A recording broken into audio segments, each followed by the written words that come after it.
overwhelming response there. There's 150 of you on here today, so I'm sure we can do a little bit better. Good morning. Good morning. That's better.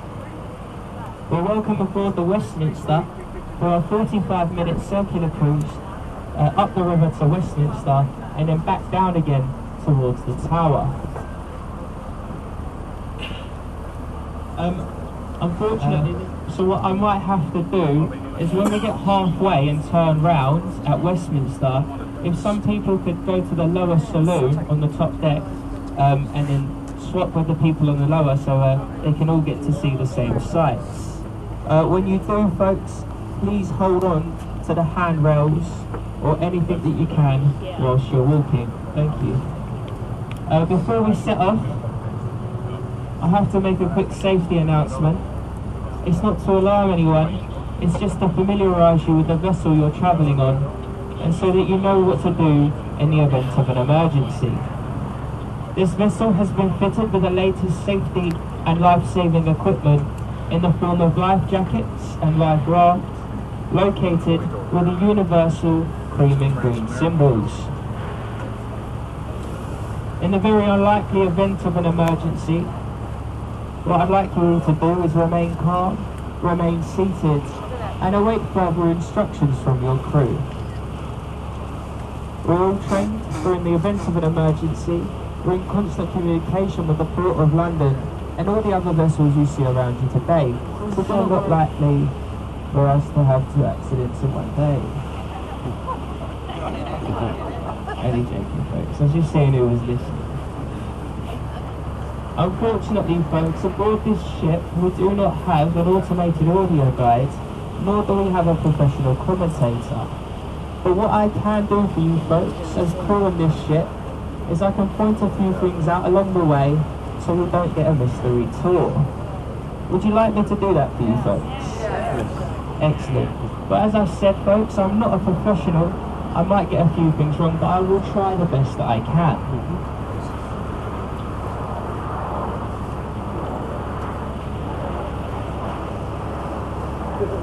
We'll start with the bridge ahead of us, which is falling down.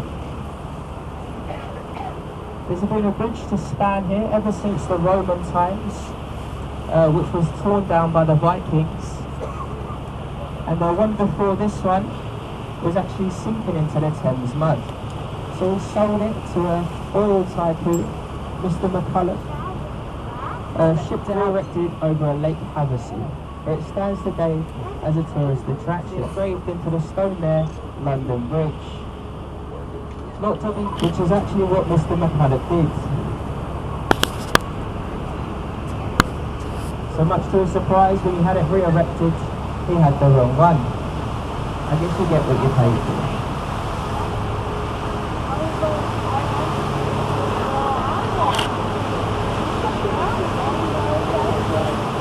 Ahead on our left here, we'll have the back end of a pirate ship.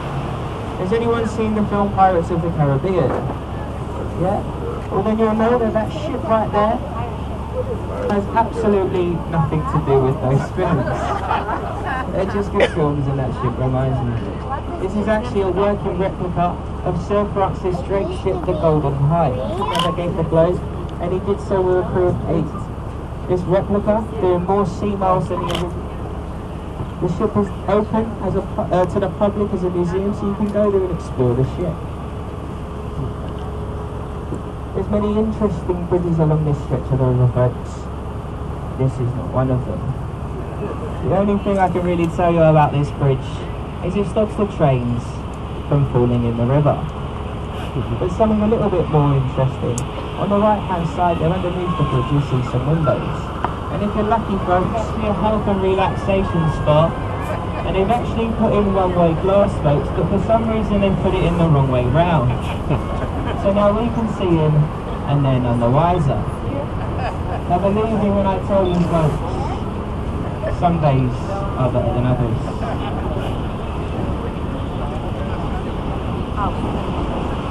Also, folks, if you look at the support columns of Thames River, you can get a rough idea of how fast the current flows here on the shore.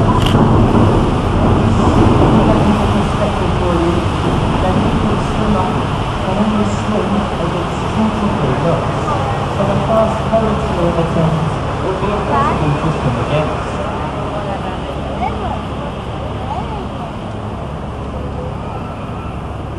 Up ahead of us, we have Southwark Road Bridge.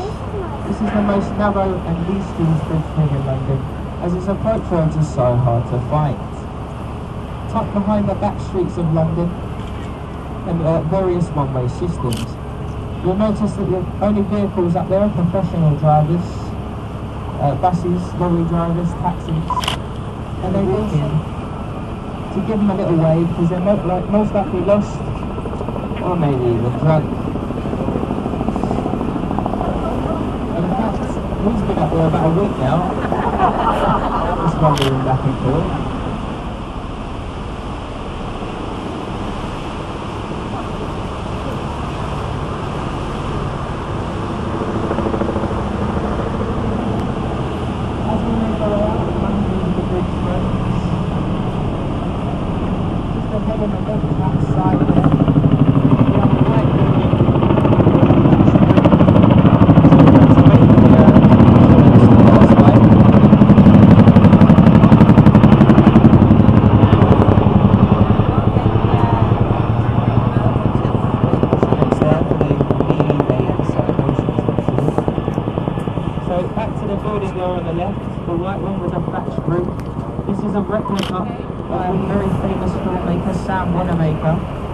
Unfortunately, he passed away before he could see his dream completed. He was there on the opening ceremony. You can go there, folks, and see Shakespeare's plays in a traditional way, how they were intended. There's no lighting, no sound amplification, and no roof on the globe. So if it was to rain, the actors would just have to grin and bear it. This is where we get the expression, the show must go on. Also fly a red flag on the globe when a play is in procession.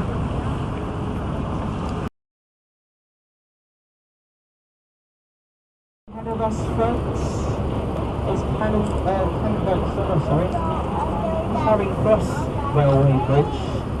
The unique thing about this bridge is as we pass underneath a railway line, we go over the top of one at the same time, going over the London Underground.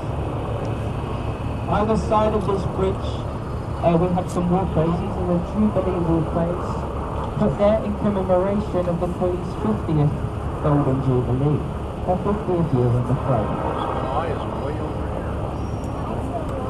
Now folks, we do recommend, because it keeps their hands free and it stops them throwing anything. So I'll give them a little whip on the horn. Hopefully they wave back and don't throw anything. Feeling a bit nice today. There's another thing on the side for us. If we keep smiling, keep waving, hopefully we'll get a wave back. And we'll give it second luck. Second rules bad luck. Sorry, I should have mentioned that before. On our left here we have a large Gothic building. Looks a little bit like, sorry, on our right, my mistake. A large Gothic building looks a little bit like Dracula's castle. But this is what Mansion. This is home to the Royal Horse Guard Hotel. Behind this building in the evening, they have the Royal Horse Guard parade, the changeover of the Horse Guards.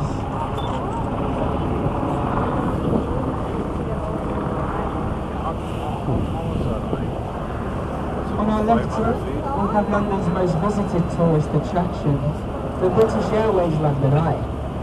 Not owned by British Airways anymore, it's owned by a company called Merlin, sponsored by on the eye we have fountains and ponds, one floor to make up every hour of each floor. It will take around 25 people, and it will take around half an hour to complete one full rotation.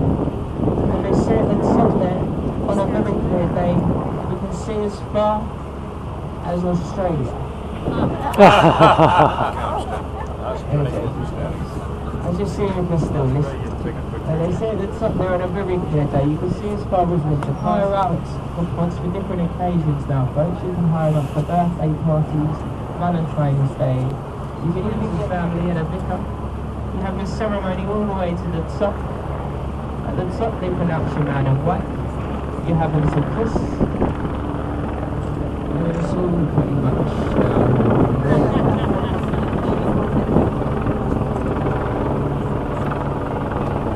just ahead to the right Shuts up there, entry. we have Westminster Palace, the Houses of Parliament seat. So the palace in a moment, folks. But what I'm going to have to ask you to do is swap round with the people on the lower deck. So if you could get your pictures in now, folks, whilst we make our way round. And then if we have a orderly queue on either side, so some people going down, people going down on one side and then people coming up on the other. And if the tour guides that are with you could arrange that, that would be lovely. Thank you.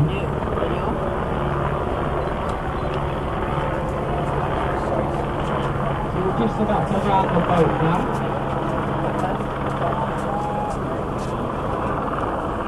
Thank you for, we still appreciate it, and I'm sure the people on the lower seat will do too. Don't worry about going on the lower deck, you won't miss out anything.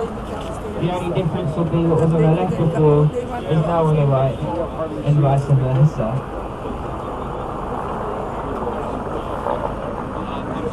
Open the windows will slide open.